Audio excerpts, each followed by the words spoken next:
How's it going, guys? Welcome back to another Pokemon Scarlet and Violet Wi-Fi battle. Today's the last time we're using this Lokix team, so hopefully it goes well. If you want to try the team out, use the code at the top right corner of the screen, and there's a copy and paste of the team in the description down below as well. Please like and subscribe for more videos like this one, and with that being said, let's jump to the team preview. Today we're battling the man, the myth, the legend, Joey Fontaine. He's got a pretty cool looking team, I guess. He's got a Chi-Yu, which is always fun. He's got the Golduck, which is always fun.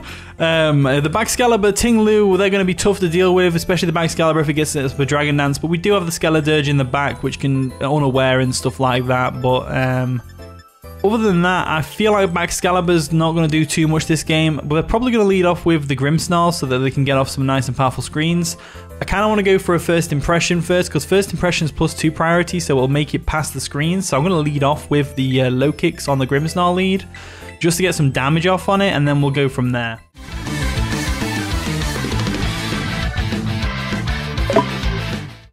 And the battle begins, so Joey over there is going to lead off with the Grimmsnarl as expected.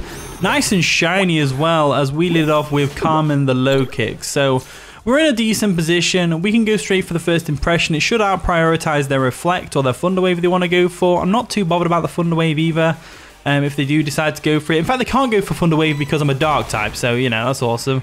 First impression is going to hit before the Reflect, which is great for getting off damage, as now they're probably going to switch out expecting a U-turn, in which case they go into the Torkoal, I would say. So I'm going to make a switch and go into my Plumpy real quick. Plumpy can go for the likes of the Stealth Frog to get those up on the field, which is going to be nice. They do stay in by the looks of it. They go for a Light Screen. Okay, so they weren't bothered about the U-turn, which is fair enough. That thing's got some glitchy ass hands as well, which is pretty weird. We'll just go for a Stealth Frog anyway and get them up on their side of the field. They go for a Parting Shot. Absolutely fine. We could have actually done a decent play there, and we could have gone back into Lokix, because Parting Shot wouldn't have affected it and made them have to stay in, so it would have been a wasted move. But you know, it's whatever. I was kind of expecting that, but at the same time I kind of wasn't. In comes the Ting-Lu. So Ting-Lu comes in, we get the Stealth Frogs up, which is going to be great, because it looks like their only hazard clear is going to be the Torkoal, and hopefully they don't have heavy duty boots and they're going to be weak to it, which would be nice.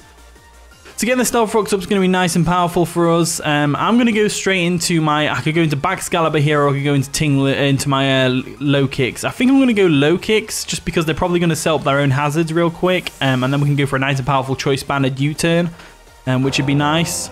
So we'll go into our Lokix real quick. There we go. As they go for a Stealth Rocks, which is absolutely fine by me.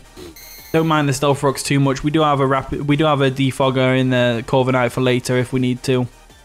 So, I'm tempted to Terrestrialize into a Bug type and go for a U-turn here just to get more damage off, but I feel like they are going to go straight into the Torkoal, so I'm going to go straight for a U-turn. They do withdraw the Ting-Lu, and they're going to go into what? Torkoal? Is Torkoal coming in? Franklin. Who's Franklin? Franklin is the Torkoal. Nice and shiny as well. Gotta love it. Gotta love it. Gets the Stealth Frog damage, which is nice. Gets the Drought up, which is also fine by me. We can go for a U-turn now and get some cheeky damage off on them, which is always going to be nice. So the U-turn damage was minimal, but it did do a decent chunk of damage. And Torkoal doesn't have any good recovery moves, so it's always good to get damage off on it if we can do. So I'm going to go into my Skeledirge now, because it does wall this thing, and it can't Rapid Spin on me, which is like the ideal situation, really. So we'll go into that, and we will go straight for a Torch Song. I want to go for a Torch Song, but I want to go for a Shadow Ball as well. I think Shadow Ball's better, so we'll do that. They do withdraw. Are they going to go Ting-Lu? Ting-Lu would make more sense. They go to Chi-Yu. Chi-Yu's fair enough. Chi-Yu's fair enough. If we can get rid of the Chi-Yu now, that'd be ideal. So there we go. They're going to get some Stealth Frog damage, which is nice. They haven't got heavy duty boots. Probably Choice Scarf or Choice Specs. We go for a Shadow Ball. Does minimal damage, but we do not get the special defense drop. We're going to go into Plumpy now, because Plumpy is specially defensive AF, and we should, provided they're not Choice Specs, be able to take a Dark Pulse pretty well. There we go. Going to withdraw Skeledirge real quick. We'll go into Plumpy real quick. There we go. Plumpy comes in. Gets some Stealth Frog damage, which is absolutely fine, as they go for a Dark Pulse, and that shouldn't... Wow, that's a Choice Specs Plumpy. If that's Choice Specs if I've ever seen it. It's definitely Choice Specs if I've ever seen Choice Specs. So They might be thinking we're not going to be able to get the KO here. I'm tempted to go for a Toxic, but I'm also tempted to go straight for the EQ. I feel like they're going to know that they're not going to get the KO here, and they're going to switch out, probably into the likes of the Baxcalibur or the Grimmsnarl maybe to sack it off. So I'm going to go for a Toxic, just expecting them to switch. They do stay in and go for a Dark Pulse, which isn't going to KO us. We could have gone for an Earthquake there and got rid of this Chi-Yu. Really didn't think they would stay in there. Really didn't think they would stay in there. But they did, and here we are. So, interesting play by Joey Fontaine once again. I guess it was probably a roll, but it's still like, Chi-Yu is such a powerful Pokemon to have that it doesn't make much sense to, you know, potentially sack it off like you did. But anyway, I'm going to go ahead and switch out, I think. Well, I don't really have a good switch, so we're going to have to just let this thing go down. I go for the Recover just on the off chance they don't stay in, but they do, of course. They go for the Dark Pulse. That's going to take us out nice and powerfully. And now we can probably expect a couple of things. So, first impression will definitely KO the Chi-Yu. We can go into Low Kicks now, and that's exactly what I'm going to do. Go into Low Kicks. So we're going to Low Kicks. First impression will definitely KO. They know we've got first impression because we've already revealed it. They know it's priority. They probably don't stay in here. They probably switch out into something else. If they go for the Dark Pulse again, because we know they were definitely Choice Specs. If they go for the Dark Pulse again, it should KO us, but I don't think they would do that. I think they would probably switch out here into the Torkoal again, so I'm going to go for the U-turn. They do withdraw the Chi-Yu, and they're going to go into the Torkoal. Franklin, that is the Torkoal, brilliant. So that's going to get some Stealth Rock damage, which is nice, and some nice and powerful U-turn damage. So there we go for the U-turn. Actually KOs, which is pretty awesome. Wasn't even a crit. Wow, okay, that's pretty awesome as well. Wasn't even a crit, just a high roll. Down we go, down the Torkoal goes. That's awesome. So once the sun's gone, the sun's gone.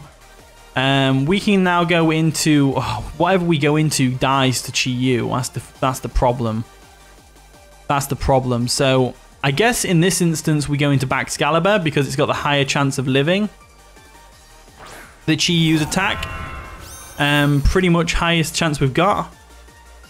But the Chi-Yu comes in Stealth Rock damage, isn't it? And we might be able to get the KO with the Ice Shard. So that's the only thing I'm thinking. So in comes the Chi-Yu.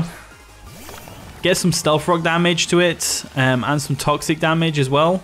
Well, not the Toxic damage just yet, but it will get the Toxic damage. We go for the Ice Shard here. Potentially get a nearly KO to the point where Toxic hopefully takes it out. That'd be ideal. Or if we feel like we need Baxcalibur, which we might, we can go into something else now that we might not need. For example, I don't think we need a Moongus for anything. They probably go for a Fire attack right now. A Moongus might be good for the Golduck though, so like it might not be worth it. I think I just try and take it out here with the Ice Shard. There we go for the Ice Shard. Can we get the KO? We don't quite get the KO. It was a roll. Flamethrower comes through. That's going to take us out, no problems. He gets the crit as well, which might have mattered, but I don't think it did in the sun. As they're going to go down to Toxic the next turn, which is absolutely amazing. So down goes the Chi-Yu. One less fire type to deal with. One less fire type to deal with. So there we go. Now we go into our Low Kicks. I think Low Kicks is the best option here. They're going to go into Golduck, which is an interesting one. Nice and shiny as well. Custom shiny from this custom mod. It makes it more like Psyduck, as the Psyduck shiny obviously makes it blue, whereas Golduck's is just kind of minimal. I'm pretty sure we KO with first impression here, so I'm going to go straight for it. I see no reason not to. I could Terrestrialize and go for it as well, but it doesn't matter. So first impression comes through. That's going to take out the Golduck, no problems there. As now they get a free switch into whatever they want because we have to either switch out hard or not. In comes Just Weavile, which is of course the Baxcalibur. Why is it called Just Weavile? That's just not fair. Poor Weavile never gets any love anymore. So what we can do is we can go into Corviknight. I think Corviknight's the best bet.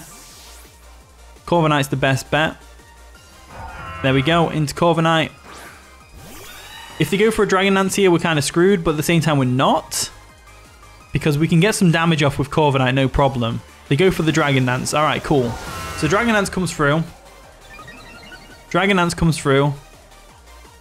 And we're going to go for a Brave Bird here just to get some damage off. So what are they? Leftovers. Interesting. So the leftovers, the Baxcalibur, which is fine. Brave Bird's going to come through, get some chip damage off, which would be nice. They go for the Icicle Crash. We can definitely live that, even if it's a crit. We go for the Brave Bird. That's going to do some nice chip damage to them, to the point where we can definitely take it out with a first impression from low kick. So that's absolutely ideal. That's worked out nicely for us. Absolutely nicely for us. So, with that in mind, let's go for another Brave Bird. We'll let Corviknight go down. They go for an Icicle Crash. That's going to KO Corviknight, of course. Corviknight did really good there, though, by getting the damage off on that one thing with the with that. So they're probably thinking in their head that they can go for a Dragon Dance boosted Ice Shard on low kicks and out prioritize our first impression. But unfortunately for them, first impression is a +2 priority move. So we are actually pretty golden right now. So what we'll do is we'll go into our Kamen Rider. We'll go for a first impression. We'll get the KO real quick. They're going to withdraw the Baxcalibur for later. And they're going to go into what? Ting Lu? How well's Ting Lu going to take this, I wonder? Ting Lu is going to get hurt by Stealth Rocks. And then it's going to get hurt by a nice and powerful first impression from a Choice Banded low kicks. Nearly gets the KO, which is incredible. Absolutely incredible right there. Absolutely incredible right there. So this gives us a good opportunity to go into Baxcalibur. If we, oh no, we can't go into Baxcalibur because it's dead. Goes into Amoonguss. And it's at this point that I realized that Choice Band might not have been the best item on the low kicks, but I feel like we wouldn't have got the KOs we got if we didn't have Choice Band. So at the same time, it's like, whatever. So we're going to Amoonguss real quick. There we go. Pointer Stones are going to dig in, which is a shame. They go for a Throat Chop, which isn't going to do much damage to us, unfortunately for them. As we can go for a Grass Knot and should get the KO with the with this thing. So let's try and go from there, eh? Let's try and go from there, eh? So our Corviknight, our Amoonguss is sitting pretty. We should be able to just go straight for a Grass Knot here, right? I think they stay in and they go for a Throat Chop again or an Earthquake. They go for an Earthquake. That's absolutely fine. Are they an offensive set? That damages quite a lot. So we'll go for a Grass Knot, see how much damage we're talking. It does get the KO, which is amazing because they are heavy. Ting Lu goes down, which is amazing. Baxcalibur is going to come in now, probably, and try and get up a Dragon Dance. But we are not going to let it get up a Dragon Dance. There's no way we're letting it get up a Dragon Dance. They could also go Grimmsnarl, but Grimmsnarl wouldn't be the ideal Pokemon, I don't think. As they do bring in the Grimmsnarl, which is fine. Fine by me. Absolutely fine by me. We'll just go straight for a Sludge Bomb real quick. We'll go for a Sludge Bomb real quick. They go for a Reflect. Oh, we got the DC. Okay, so I think we know how this battle went down anyway. We just KO'd the Grimmsnarl with a Sludge Bomb. They have Baxcalibur left. We bring in Low Kicks. Low Kicks KOs with a first impression even through Reflect. So I think that was GG. So GG, Joey. It's a shame about the DC. I believe that might have been on my end because my internet's been playing up recently anyway. Thank you for watching today's video. If you did enjoy, of course, leave a like, subscribe, all that wonderful stuff. And with that being said, I'll see you all in a bit.